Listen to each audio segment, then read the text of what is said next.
proportion of Hindus in the population of India is declining in the last 70 years, how can we save Hindu Dharma if this trend continues?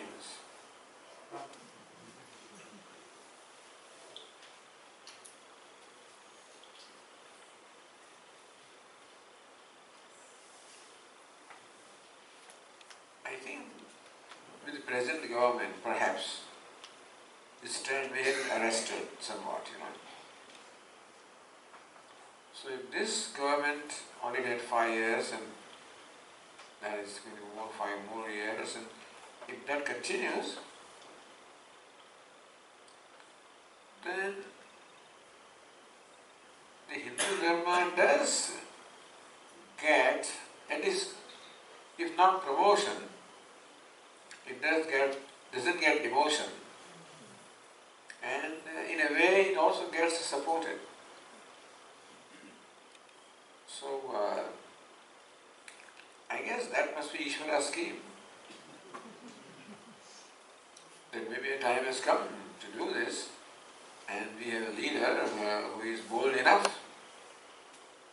to do what he thinks wants to do against all the opposition.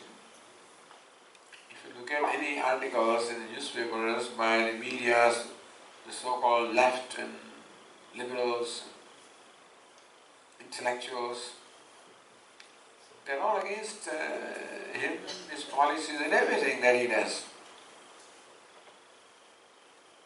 And that this country is being turned into this religious fundamentalism and stuff like that, so all kinds of strong terms are used. But I think he doesn't seem to care. He seems to go ahead with what it is that he thinks is right for the country. And what is right for the country will be right for the Hindus also. But at the same time, who do we call a Hindu is also a question. The so-called neutralized Hindus. So people who are criticizing the policies of this government or criticizing Hindu Dharma also are Hindus basically. Meaning Hindus are the worst enemies. Many of them clearly write, you don't require Hinduism. Why do you need it? They don't see any point or purpose in having Hindu Dharma also. So, there is a question of saving it as far as they are concerned. But I think that in a subtle manner, those earlier policies of overtly or openly supporting the so-called minorities, etc., they are not so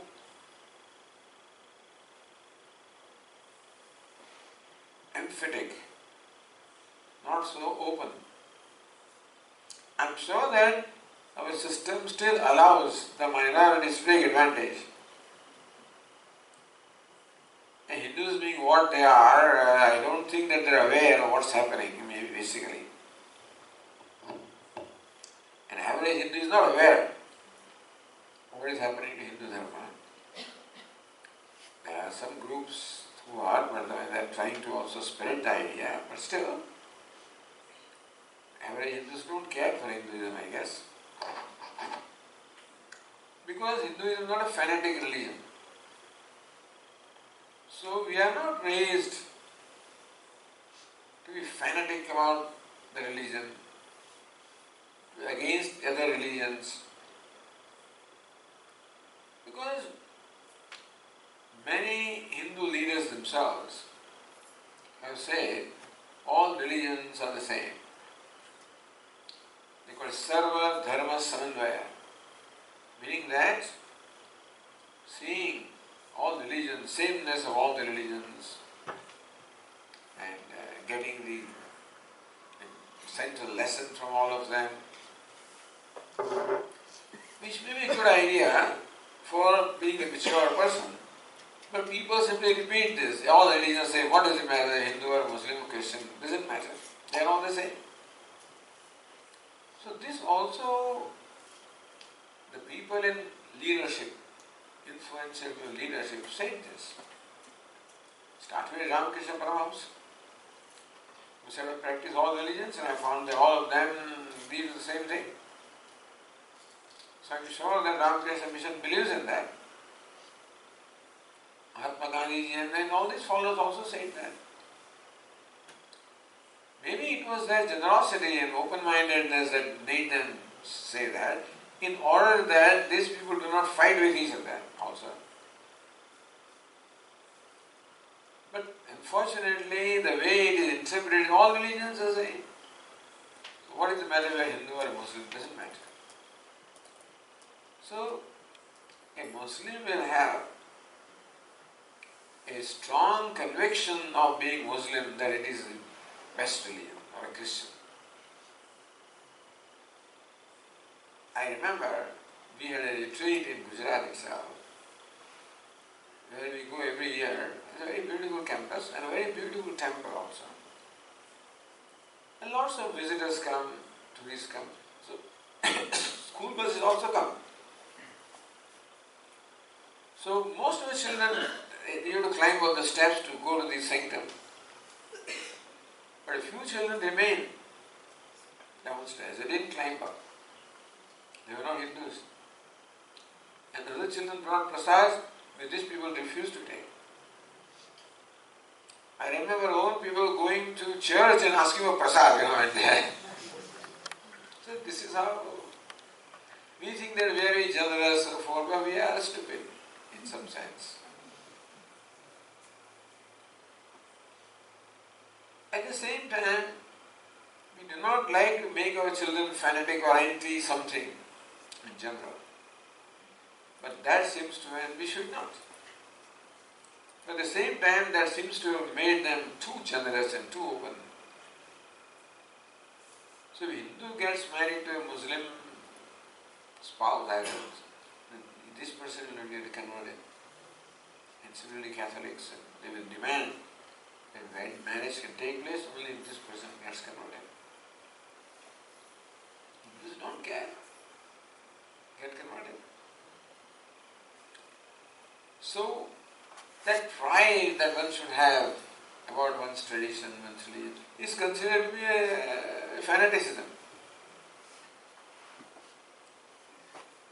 But not arrogance, and not fanaticism, but a sense of self-respect must be there.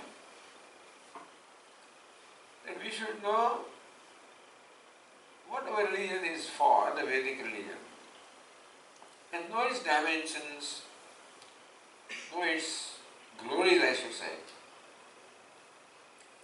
And therefore we should know our past and should be happy about the past.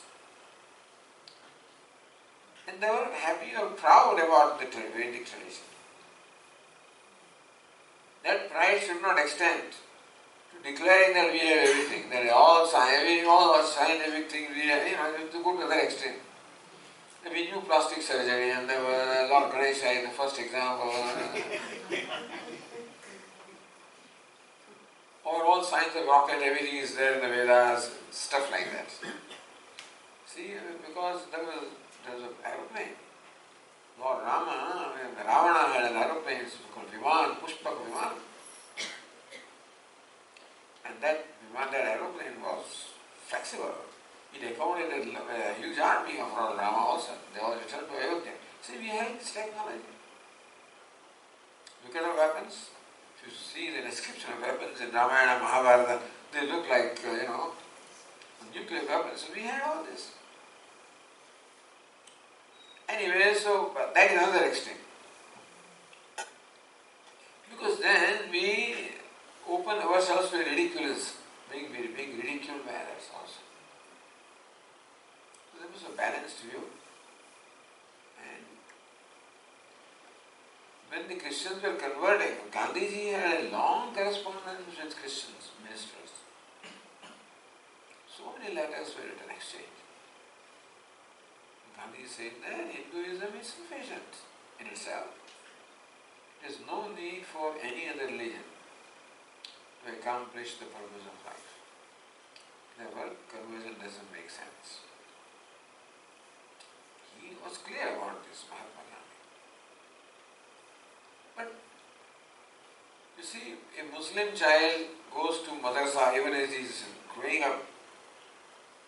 A Christian also goes, child goes to church or Sunday schools. There is no formal education of Hinduism in Hindu tradition.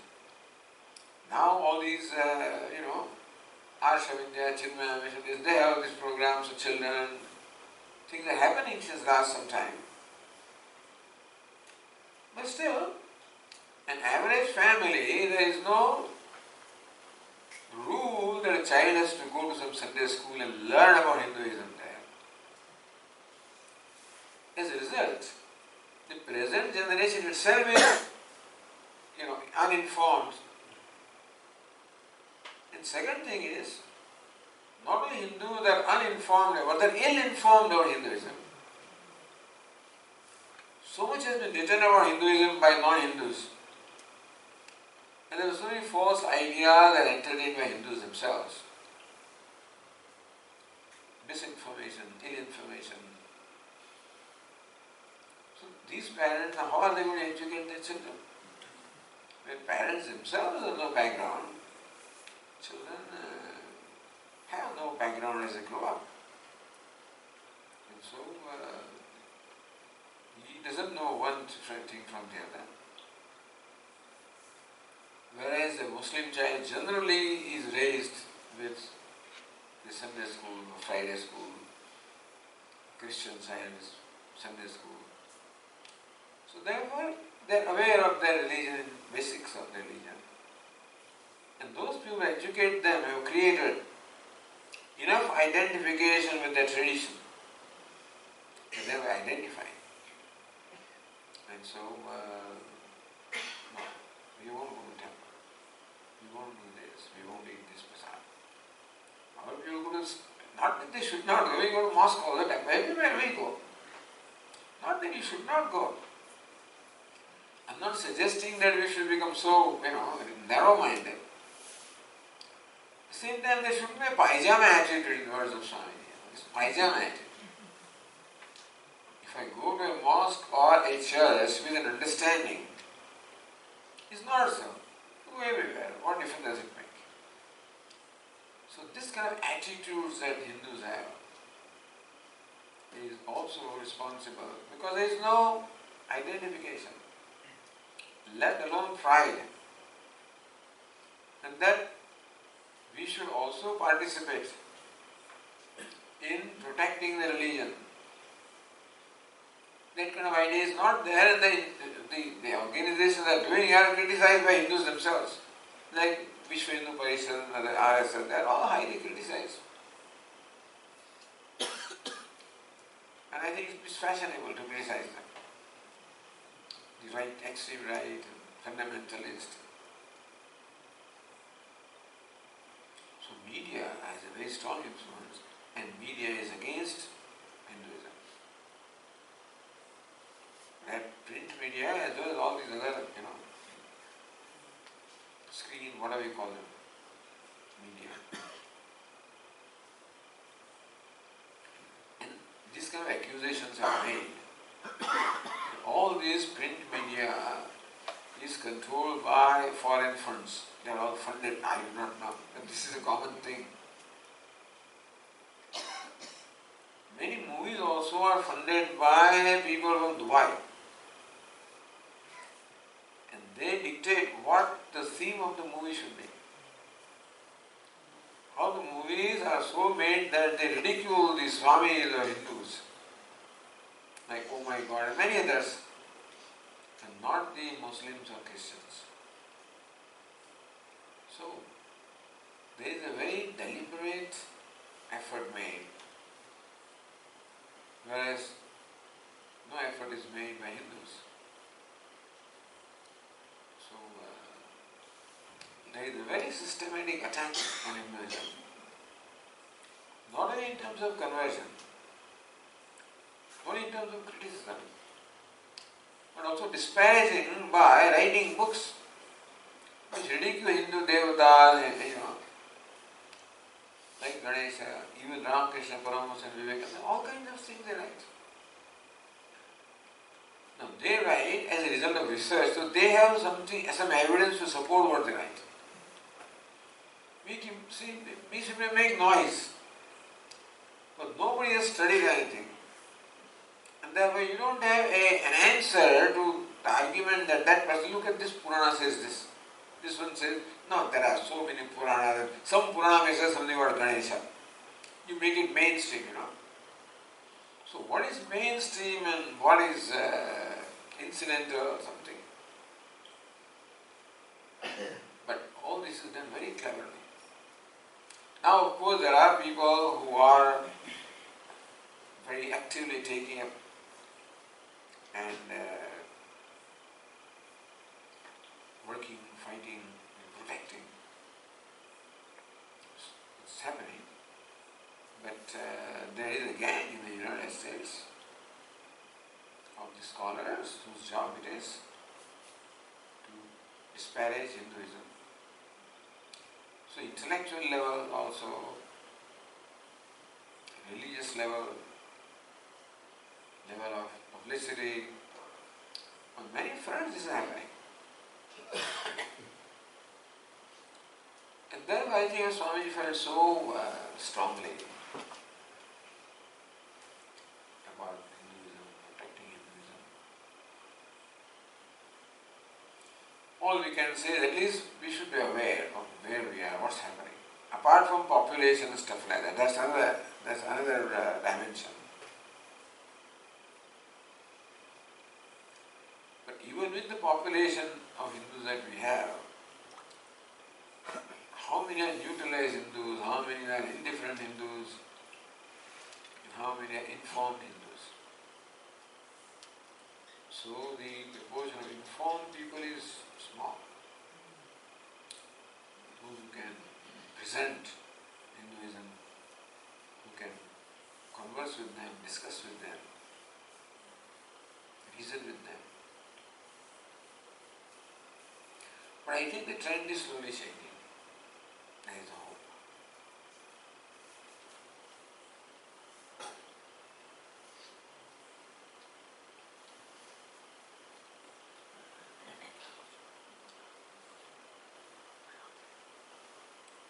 Is it right to understand that I, who is aware of time and space concepts, is therefore not limited by time and space?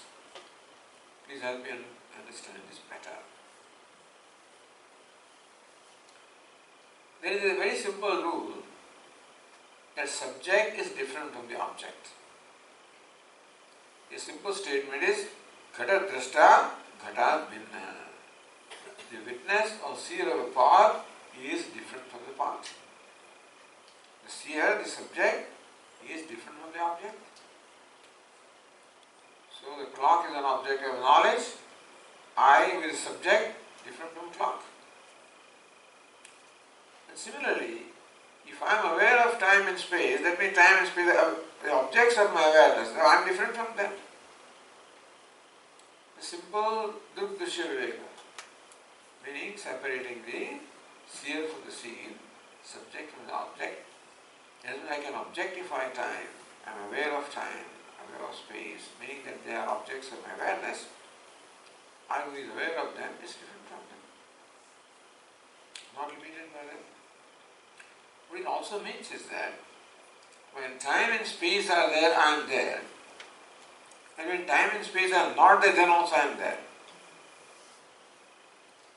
So in the waking state, time and space are there, I am there. The dream state also, the dream, time and space are there, I am there. In deep sleep, there is no time, no space, and still I am there. It's called Anvaya Vyatireka, is another method.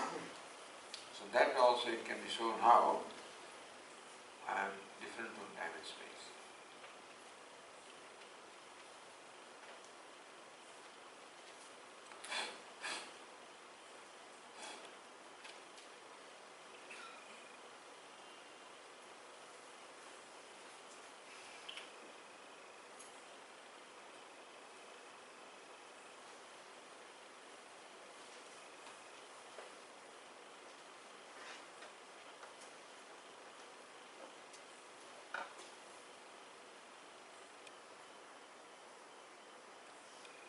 Swamiji, values mold the person to know his real identity, that there is nothing other than Brahman. But in day-to-day activities, while moving with others, one may deviate from the values being followed, which happens to be out of his hands. Please explain the situation and guide us. So while moving or interacting with others, moving means interacting with others, I guess, one may deviate from the values. Because it is out of my, what I do seems to be out of control when I am moving with others. The point here is, when we are moving with others, then it seems that to follow value is not within our control. Now, that is difficult for me to accept, that to follow a value is not in my control. If somebody dictates what I do, and somebody dictates me to even violate the value, that doesn't help me. So social compulsions may be there, some norms may be there, but there is no reason why I have to violate the value. I need not be with those people. Oh, Swamiji, but for business and this and that, then it's alright. You may need to interact with many kinds of people, and they may not necessarily follow the value, which is fine. Sympathize with them, don't hate them. At the same time, don't join them. We don't have to be like others, or we don't have to get approval from others. We don't declare also. I follow values, I want to be, without declaring. Also, you can yourself follow your values. So, you explain to me the situation where you deviate from following the value when you are moving with others. Maybe I think person may not be here now. This is just today's question, I think.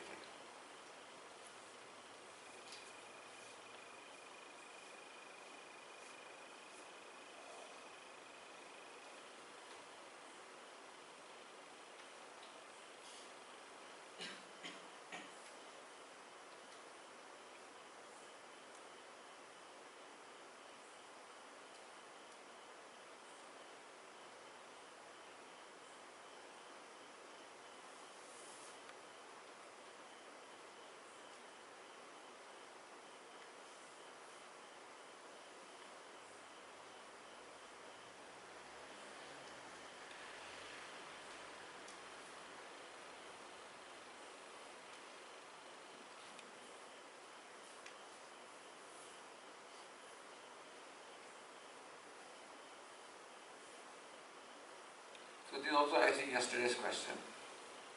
The distinction between the four values heard today, Indriyartheshu Vairagyam, Asakti, Anavishvanga. All of them seem to be different brands or shades of Vairagya only. Indriyartheshu Vairagyam, meaning that Vairagya or freedom from Ragadvesha with reference to sense objects. Asakti, again, freedom of attachment.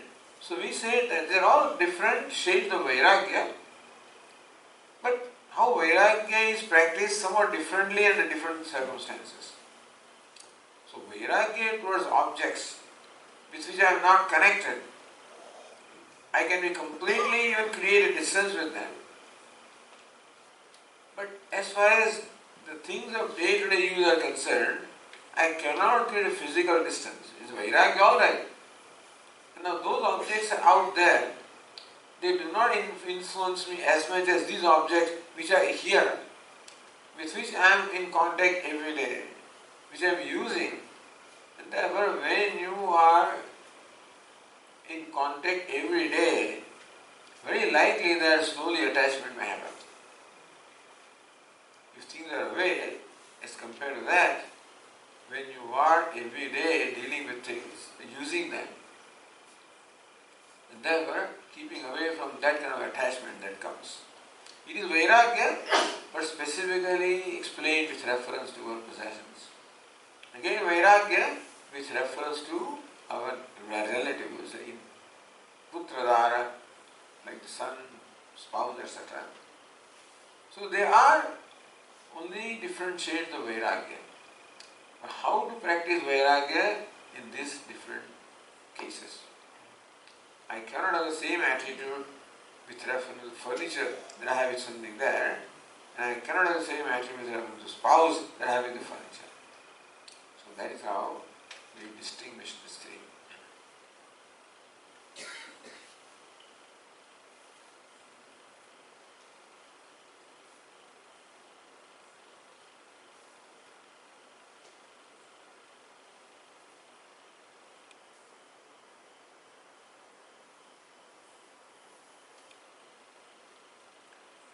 Swamiji, you said, way to get Vairagya is Viveka.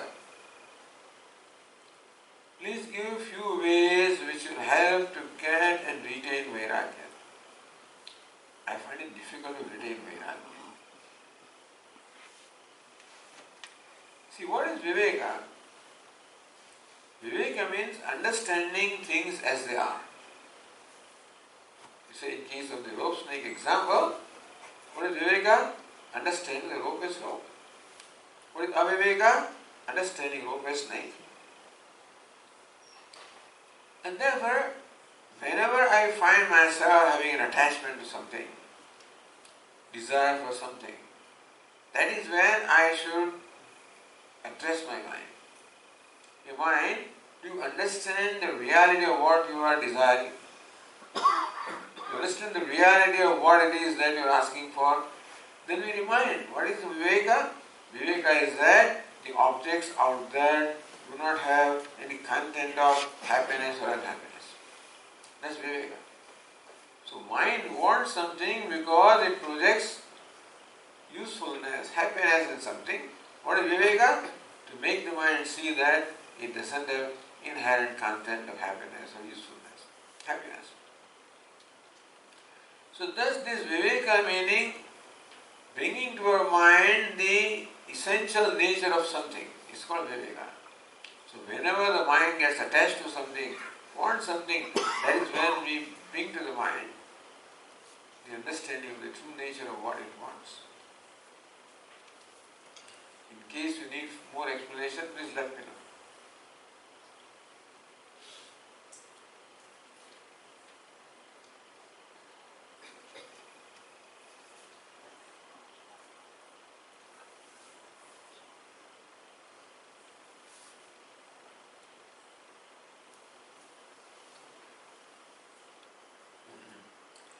My understanding is when a man dies or a person dies, Jiva leaves the body with karma.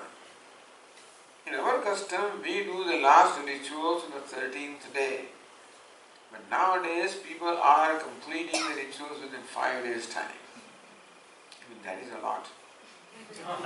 Many people just don't worry about any rituals. Some will do it in 3 days.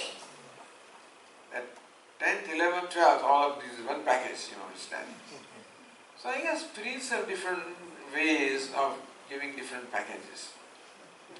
So I'm sure that when they say, they must have some kind of a support, from some Purana, some place.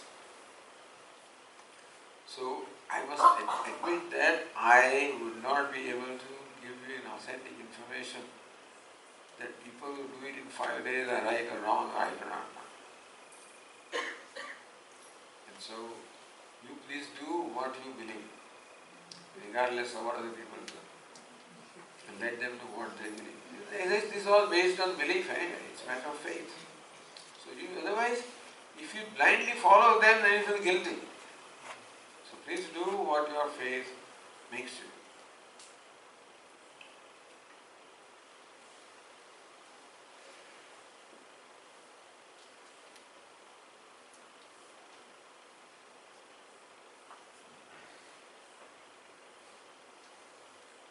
Could we know something more about the book 1008 Names of Vishnu that we have been given today? And why this book?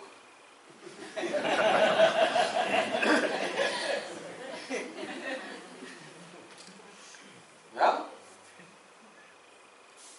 it's in the Vedic tradition, Hindu tradition,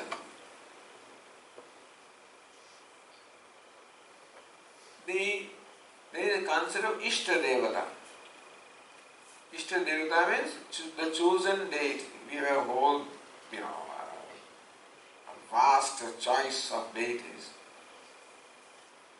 From that, either because of your upbringing or because of your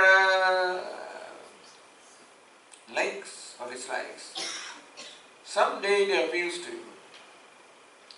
You have the sense of reverence and worship towards that deity. So that was Ishta Devata. Ishta Devata means Devata that is worshipped, or Devata that is worshipful, for which you have the reverence or actual worship. So then in order to intensify our devotion, the way of discovering and intensifying devotion is to learn about the glory of the Devata. There's a verse which says, Mahatma Jnana Purvastu Sudrudaha Sarvatodhikaha Sneha Bhakti Iti Khyataha Yaya Muktina Chanyatha. The sneha, the affection or the liking that arises by knowing the glory of the Devata is going to be firm. And therefore, these 1008 names, each name describes the glory of Lord Vishnu. Just as those 100 names of Lord Dakshinamurti, each name describes his glory. So the reason why I repeat this name is because each name describes the glory of the Lord. And that way, while deciding the names, the thought about that glory is there in our mind. And that glory or greatness is what invokes our admiration as well as devotion. So therefore, this book is meant for you to read so that you appreciate more and more the glories of Lord Vishnu, and that way your faith can be firm. And what applies to Lord Vishnu applies to everybody else, because similar names are found, similar glories are there. So why Vishnu has to go? Then he must have that book. That's not the He wanted to give something big and something substantial, not a little thing. So you feel that something substantial is given to us. So this is one of the biggest books that we have. One of the biggest books is this one. And very beautifully done. Very beautiful looking also. So it is very presentable also.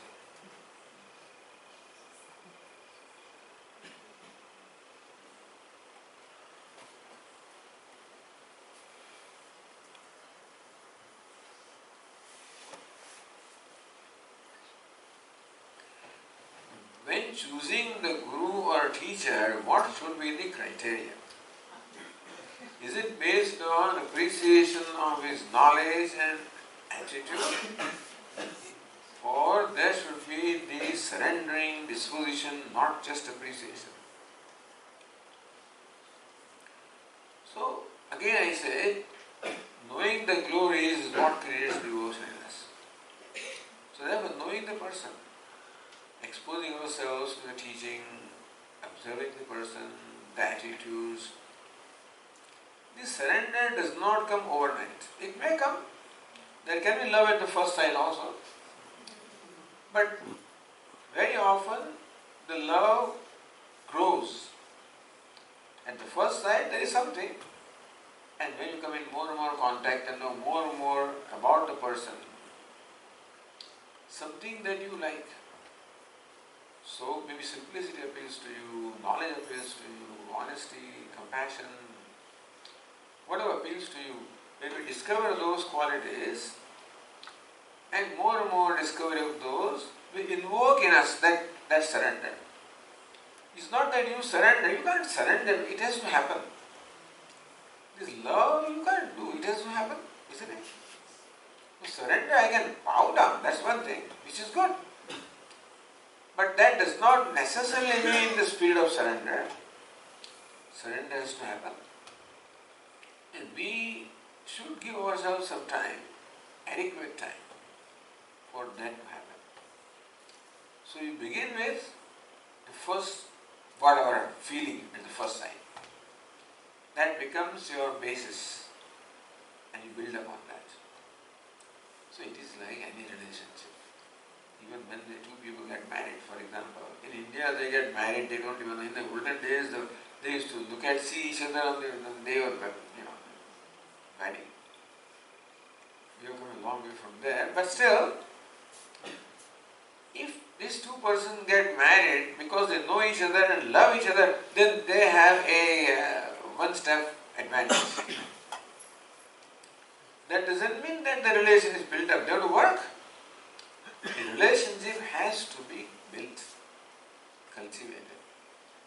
And both the persons must be mature to understand what it is that can bring harmony in relationship, what it takes to cultivate harmony, what I should let go, what I should, and so forth and so on. So, that process, but if you know each other and like each other, then there is an advantage. That process can perhaps be accelerated. So similarly, when the first feeling, then you start. Give yourself a chance and see how it goes. And surrender will happen in the course of time. And that also will grow. Not that one day all of a sudden happens. And if I tell you my experience, anyway, same thing.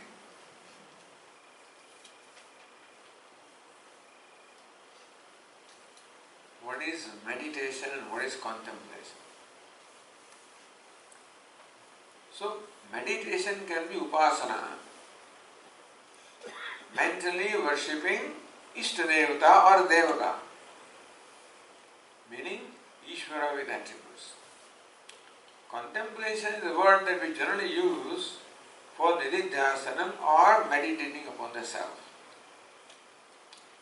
So, both are meditations, but the objects of meditations are different. Usually what we call meditation is called upasana or mental worship, in which you meditate upon your object of worship. But there is a duality between the meditator and meditated. Generally, if you want to distinguish between the two, the contemplation is a meditation upon the meditator. We have to drop that duality, which is based on the teaching. So, if you want to distinguish between the two words, and this is the kind of distinction that we can use. Meditation is dwelling upon something other than myself, and contemplation can be dwelling upon my own self. Okay? Very good. Before you fall asleep, I'll let you go. And then a long day from morning 5:30 and so forth. I understand. Switch off the lights.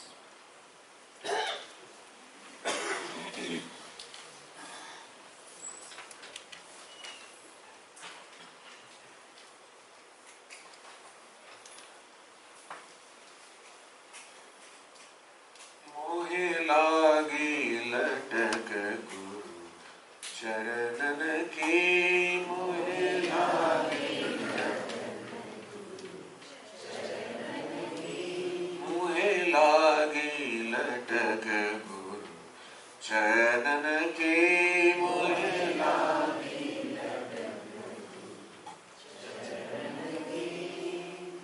चरणन की गुरु चरणन की प्रभु चरणन की गुरु चरणन की प्रभु चरणन की गुरु चरणन की प्रभु चरणन की गुरु चरणन की मोहे लागी लटक गुरु चरणन की मोहे लागी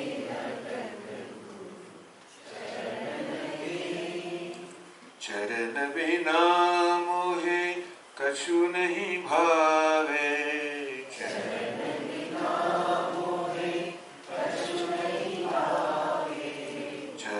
बिना मोहे कछु नहीं भावे।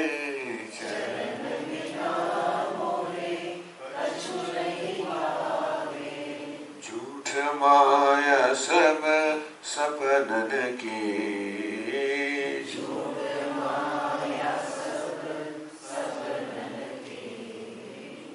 झूठ माया सब सपनन की।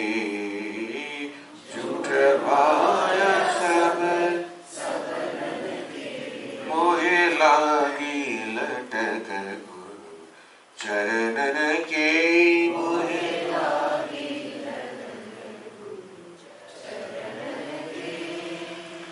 भवसागर सब सूख गया है।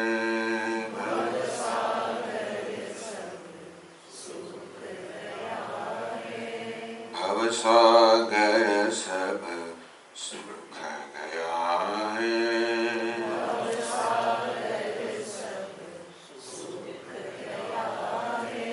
फिक्र नहीं मोहे तरनन की।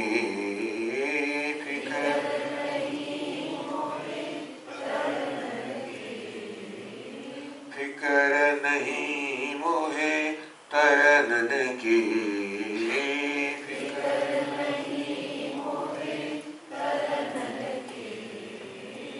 मीरा के प्रभु गिरधर नागर।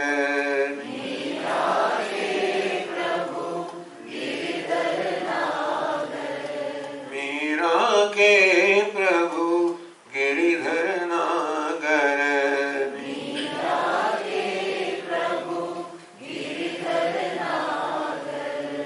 उलट भई मोरे नयनन की।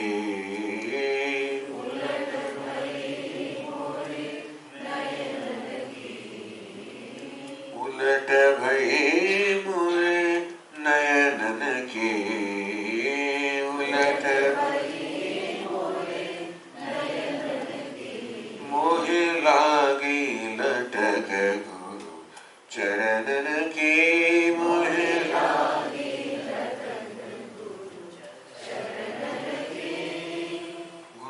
गुरु महाराज गुरु जय जय परब्रह्म सद्गुरु जय जय। गुरु महाराज गुरु जय जय परब्रह्म सद्गुरु जय जय। गुरु महाराज गुरु जय जय परब्रह्म सद्गुरु जय जय। गुरु महाराज गुरु जय जय परब्रह्म सद्गुरु जय जय। गुरु महाराज गुरु जय जय परब्रह्म सद्गुरु जय जय। गुरु महाराज गुरु जय जय परब्रह्म सद्गुरु जय जय। गुरु महाराज गुरु जय जय परब्रह्म सद्गुरु जय जय। गुरु महाराज गुरु जय जय परब्रह्म सद्गुरु जय जय। गुरु महाराज गुरु जय जय परब्रह्म सद्गुरु जय जय। गुरु महाराज गुरु जय जय परब्रह्म सद्गुरु जय जय। गुरु महाराज गुरु जय जय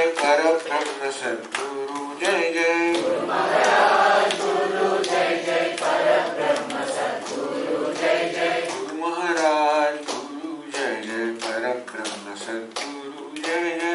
महाराज गुरु जय जय परब्रह्म सद्गुरु जय जय। परब्रह्म सद्गुरु जय जय। परब्रह्म सद्गुरु जय जय। परब्रह्म सद्गुरु जय जय।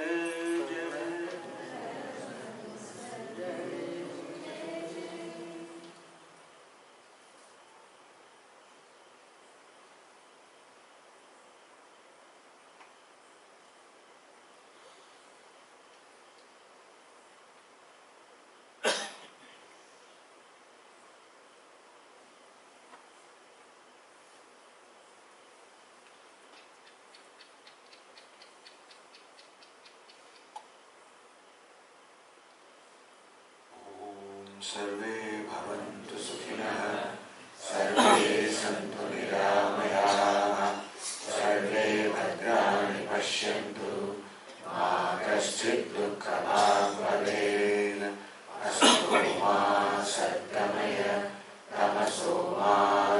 Jyotirgamaya Mrityorma Amritangamaya Om Purnamada Purnamidam Purnat Purnamudachyate Purnasya Purnamadaya Purnameva Vasishyate Om Shanti Shanti